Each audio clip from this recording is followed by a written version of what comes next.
Hi friends, നമുക്കിന്ന് മുരിങ്ങക്കായ വെച്ച് വേറെ വെജിറ്റബിൾസ് ഒന്നും യൂസ് ചെയ്യാതെ വളരെ സിമ്പിളായിട്ടൊരു അവിയൽ റെഡിയാക്കാം. നല്ല അടിപൊളി ടേസ്റ്റിലുള്ള അവിയലാണ്. മുരിങ്ങക്കായ അവിയൽ ഉണ്ടാക്കാനായിട്ട് ഞാനിവിടെ 9 മുരിങ്ങക്കായ എടുത്തിട്ട് ഇതുപോലെ ഒന്ന് കട്ട് ചെയ്ത ശേഷം നന്നായി വാഷ് ചെയ്ത് വെച്ചതാണ്.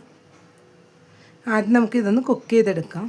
മുരിങ്ങക്കായ എല്ലാം ഇപ്പോൾ ഒരു മൺചട്ടിയിലോട്ട് ഇട്ട് കൊടുത്തിട്ടുണ്ട്. ഇതിലോട്ട് ആദ്യം ആവശ്യത്തിനുള്ള ഉപ്പ് ചേർത്ത് കൊടുക്കാം.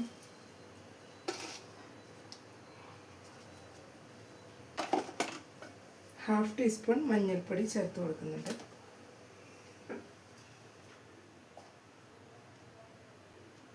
ഹാഫ് ടീസ്പൂൺ മുളക് പൊടി ചേർത്ത് കൊടുക്കാം. ഇനി ഇതിലേക്ക് 1 ടേബിൾ സ്പൂൺ വെളിച്ചെണ്ണ കൂടെ ഒഴിച്ചു കൊടുക്കുന്നുണ്ട്. ഇതുപോലെ വെളിച്ചെണ്ണയും കൂടെ ഒന്ന് ചേർത്ത് മുരിങ്ങക്കായ കുക്ക് ചെയ്തെടുക്കുമ്പോഴേക്കും വെളിച്ചെണ്ണയുടെ ഫ്ലേവർ എല്ലാം ഇതിൽ പിടിച്ചു വന്ന് നല്ലൊരു ടേസ്റ്റ് ആയിരിക്കും. ഇനി ഇതിലേക്ക് 1 കപ്പ് വെള്ളം കൂടെ ഒഴിച്ചു കൊടുക്കുന്നുണ്ട്. മുരിങ്ങക്കായ കുക്കായി വരാനുള്ള വെള്ളമാണ് ഒഴിച്ചു കൊടുക്കുന്നത്. എല്ലാം കൂടെ ഒന്ന് മിക്സ് ചെയ്ത് കൊടുക്കാം.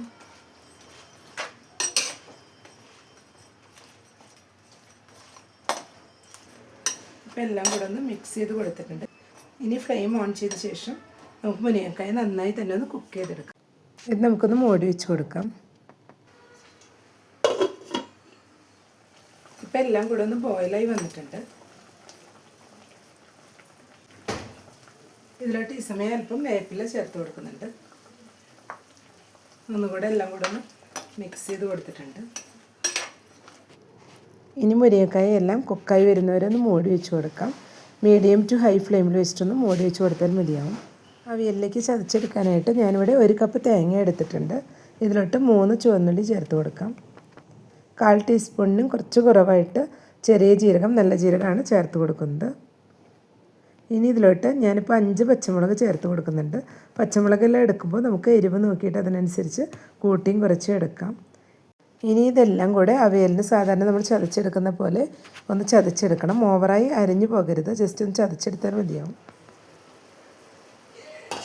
ഇപ്പോൾ മുരിങ്ങക്കായയിൽ വെള്ളമെല്ലാം വറ്റി നന്നായി തന്നെ മുരിങ്ങക്കായ വെന്ത് വന്നിട്ടുണ്ട്. ഇതുപോലെ നന്നായി തന്നെ മുരിങ്ങക്കായ വേവിച്ചെടുക്കണം. ഇതിലോട്ട് ഇനി ചതച്ച് വെച്ച് തേങ്ങ ചേർത്ത് കൊടുക്കാം. എല്ലാം കൂടെ ഒന്ന് മിക്സ് ചെയ്ത് കൊടുക്കുന്നുണ്ട്. സിമ്മിൽ വെച്ചിട്ട് ഇതുപോലെ ഒന്ന് മിക്സ് ചെയ്ത് കൊടുത്താൽ മതിയാവും. അരപ്പെല്ലാം നന്നായി തന്നെ മുരിങ്ങക്കായയിൽ പിടിച്ചു വരണം. സിമ്മിൽ വെച്ച് കൊടുത്ത ശേഷം ഒന്നുകൂടെ ഒന്ന് മൂടി വെച്ച് കൊടുക്കുക. 2 മിനിറ്റ്സ് ഒന്ന് മൂടി വെച്ച് കൊടുത്താൽ മതിയാവും. അപ്പോഴേക്കും അരപ്പെല്ലാം മുരിങ്ങക്കായയിൽ നന്നായി തന്നെ പിടിച്ചു വന്നിട്ടുണ്ടാവും. 2 മിനിറ്റ്സ് കൂടെ ആയിട്ടുണ്ട്. ഇപ്പോൾ അരപ്പെല്ലാം മുരിങ്ങക്കായയിൽ നന്നായി തന്നെ പിടിച്ചു വന്നിട്ടുണ്ട്. ഇനി ഇതിലോട്ട് നമുക്ക് തൈരും കൂടെ ഒഴിച്ചു കൊടുക്കണം. ഞാനിതിലോട്ട് 1/2 കപ്പ് തൈരാണ് ഒഴിച്ചു കൊടുക്കുന്നത്.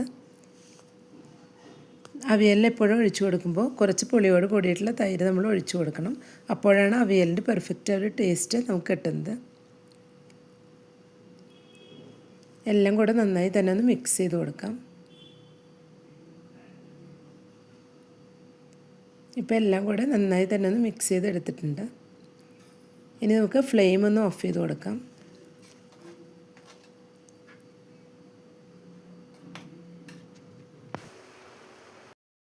ഫ്ലെയിം ഓഫ് ചെയ്ത ശേഷം 2 ടേബിൾ സ്പൂൺ വെളിച്ചെണ്ണ കൂടെ ഒഴിച്ചു കൊടുക്കാം.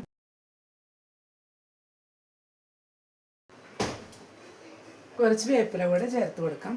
ഒന്നുകൂടെ ഒന്ന് മിക്സ് ചെയ്ത് കൊടുക്കാം. ചെറുതായി ഇതുപോലെ മിക്സ് ചെയ്ത് കൊടുത്താൽ മതിയാവും. ഇനി ഒരു 2 മിനിറ്റ്സ് ഒന്ന് മൂടി വെച്ച് കൊടുക്കാം. അപ്പോഴേക്കും വെളിച്ചെണ്ണയുടെ ഫ്ലേവർ എല്ലാം നന്നായി മുരിങ്ങക്കായയിൽ പിടിച്ചു വരും. 2 മിനിറ്റ്സ് കൂടെ ആകുമ്പോഴേക്കും അവിയൽ സെർവ് ചെയ്യാനായിട്ട് ഇവിടെ റെഡിയായി വന്നിട്ടുണ്ട്. അപ്പോൾ എല്ലാവരും ഈ രീതിയിൽ ഒരു തവണയെങ്കിലും ഒന്ന് ട്രൈ ചെയ്ത് നോക്കുക. ഇഷ്ടപ്പെട്ടെങ്കിൽ ലൈക്ക് ചെയ്യാനും ഷെയർ ചെയ്യാനും സബ്സ്ക്രൈബ് ചെയ്യാത്തവരും സബ്സ്ക്രൈബ് ചെയ്ത് സപ്പോർട്ട് ചെയ്യാനും മറക്കരുത്. Thank you.